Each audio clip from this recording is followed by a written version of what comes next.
I think it's time to talk about the Samsung Galaxy S26 Ultra again. Right, okay, I've had the S26 Ultra for a couple of weeks now. It is the S26 Ultra in here, I promise. I'm just using this Caseaku case, which, yes, they're sponsoring this video, but you do need this, I think, for reasons I'll come on to in a bit. There it is.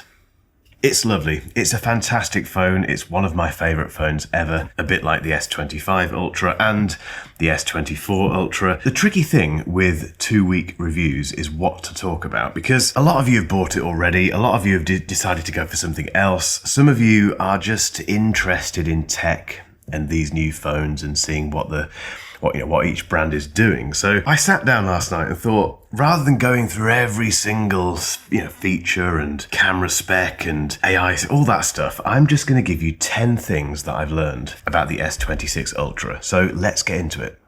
Privacy display. This is the big feature, obviously, and it works. So that is with it off. If I do that, you can still see my screen. If I turn privacy display on like that, this is the first setting. My screen disappears if I do that or if I do that. So if you're sitting next to me on the train, it doesn't completely disappear, but it's less easy to see what I'm doing on my banking app. If I then go for the maximum privacy protection like that, it pretty much vanishes. Couple of things to note here. The screen does go a little bit dimmer when you turn it on. It goes more dimmer if you go for the maximum privacy, but even with the normal privacy mode. Can I even demonstrate that? It's quite tricky. So if I do, that's with it off, on, off, on. I've not noticed any difference in terms of the screen quality, and to be honest, once you've turned it on, you'll probably just leave it on. I forget it's on. I don't go through the day thinking, oh, the S26 Ultra display is worse than the S25 Ultra. It just isn't. You've still got the fantastic display quality. So I've not used the intricate settings that you can have for, masking certain notifications and all that sort of stuff, but it's there if you want it, and it's a lovely feature. Number 2, it's the best looking flagship. I think it is. This is the Cosmic Orange iPhone 17 Pro, which is really dirty. This is a very good looking phone. I love this, but there's something about the S26 Ultra and the same thing with the S25. They're not particularly exciting looking phones, S25, S26, but they're just very purposeful and premium looking and premium feeling. We have gone away from titanium now, we have aluminium I think now on this, and it just feels great, it looks great. You do need a case, I promise. I'm not just saying this because this is a sponsor, but you will drop this thing, and dropping an S26 Ultra onto the pavement or anything really isn't going to be a good day. It's a very robust phone, but stick a case on it.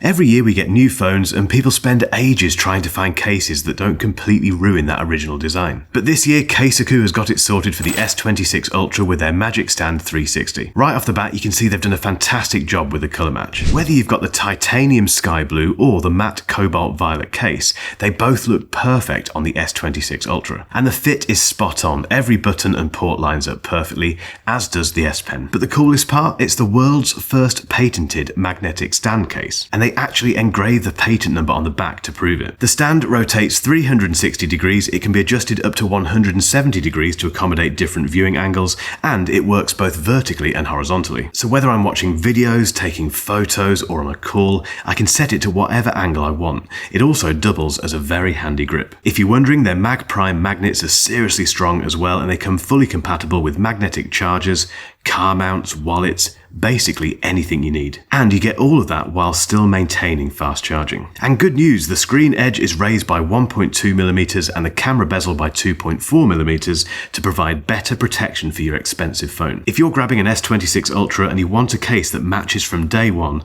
while adding some proper functionality, Caseaku is the way to go.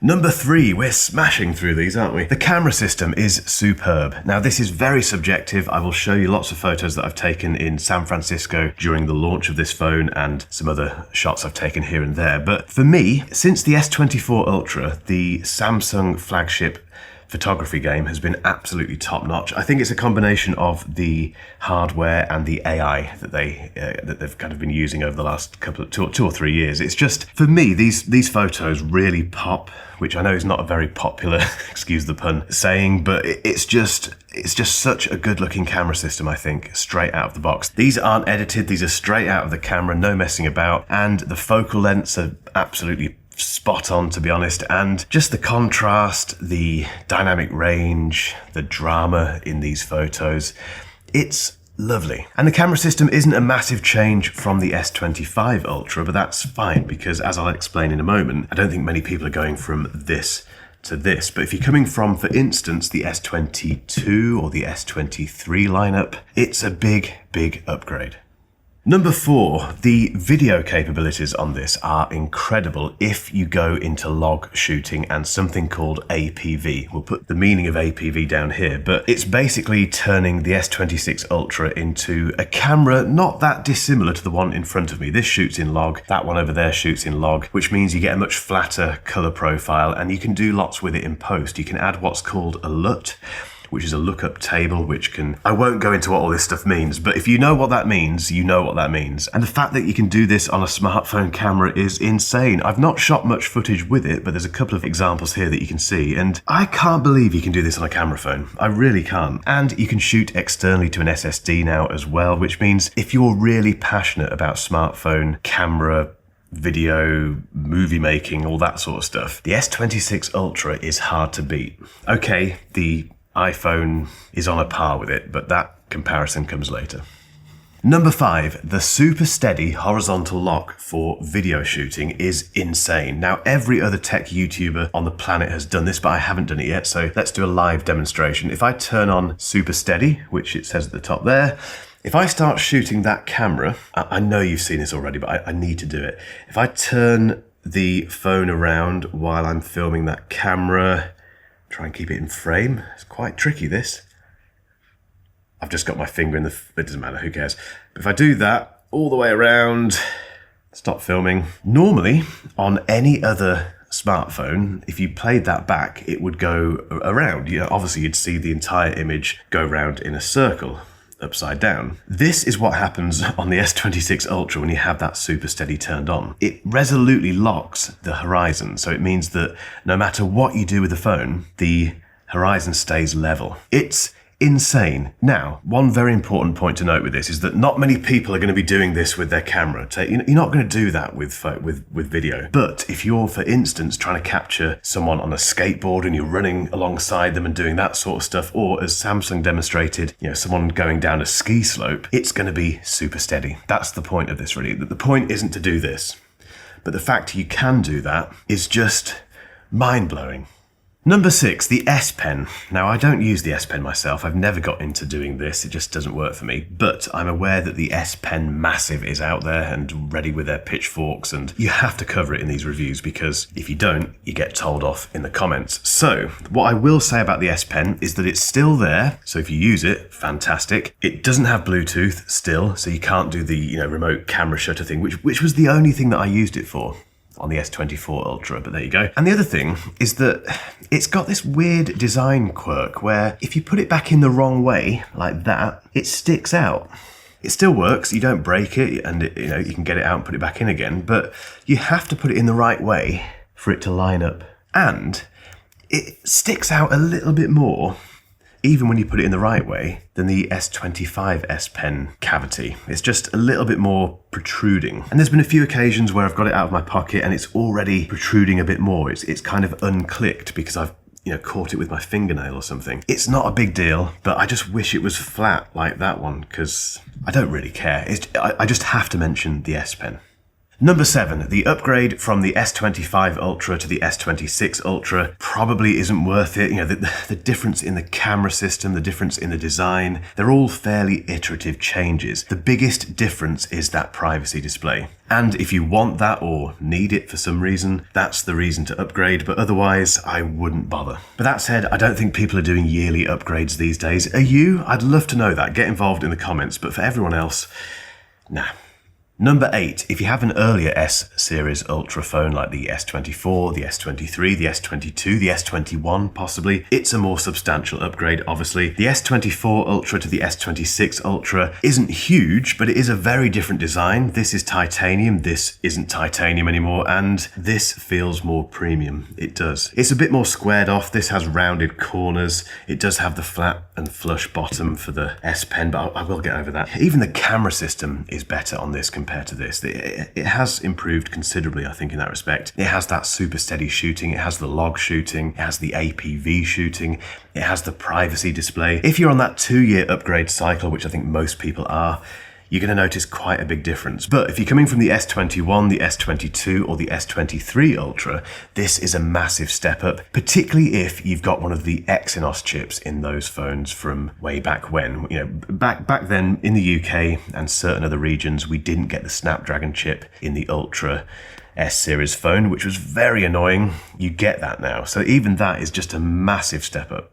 Number 9 is the Now Nudge feature. Now this is the thing where it's called Agentic AI. This is something that Samsung is peddling quite heavily now. And it's your phone helping you do stuff quicker. So for instance, if someone texts you and says, "Are you free next Thursday for dinner?" rather than you having to go into the calendar app and then searching for that date and then going back into messages, it does it all for you and it suggests the replies at the bottom of or just above the typing thing in the text messages. I've not seen that yet. I'm not sure if it's something that is being turned on gradually, or I don't know, it's just not really happening yet. So I'm hoping that starts to make itself known a bit more readily. Have I turned the setting on? Yeah, it is turned on, as you can see there, but I'm not really seeing it yet. So I'm just wondering if it takes a while to warm up and start working. I don't know, but I love the idea of it. It's not AI for AI's sake. It's just genuinely useful. I just want to see it happen on the phone, which I'm sure it will, and I will report back on that. Number 10, if you've got this far, thank you very much. It's the AI automation, which we saw previewed at Unpacked, and Samsung did make it very clear that it's only coming to certain regions, and one of those regions isn't the UK. It will be rolled out en masse at some point, but to begin with, it is the US and I think certain regions in Asia. The idea is that if, for instance, I want an Uber, I can say to Bixby, "Order me an Uber to Warwick train station," and it just does it. It fires up Uber, it does the searching for the cab, the Uber driver, whatever, and it does it. And you can see it doing it on the screen. It's automation. It's AI. Again, it's AI that makes sense. AI not for AI's sake, but I can't test it in the UK yet. I will do when it comes because I just want it. And again, we've seen this hinted or promised by other brands, and it hasn't arrived yet. Samsung, again, is ahead of the pack. We just need it in the UK, please, Samsung. Just hurry up. Right, it's over to you now, guys, because I'm aware that people are starting to receive their S26 Ultras, and I'd love to know if you're enjoying yours, if you're not enjoying it, or if you're still thinking about buying it. And if you've got certain questions that haven't been answered, I'd love to try and answer them myself. I'm sure other people will as well. I will be doing a full comparison, as you would guess, between the S26 Ultra and the iPhone 17 Pro Max. So if you don't want to miss that video, hit that subscribe button. In the meantime, I'll see you down there.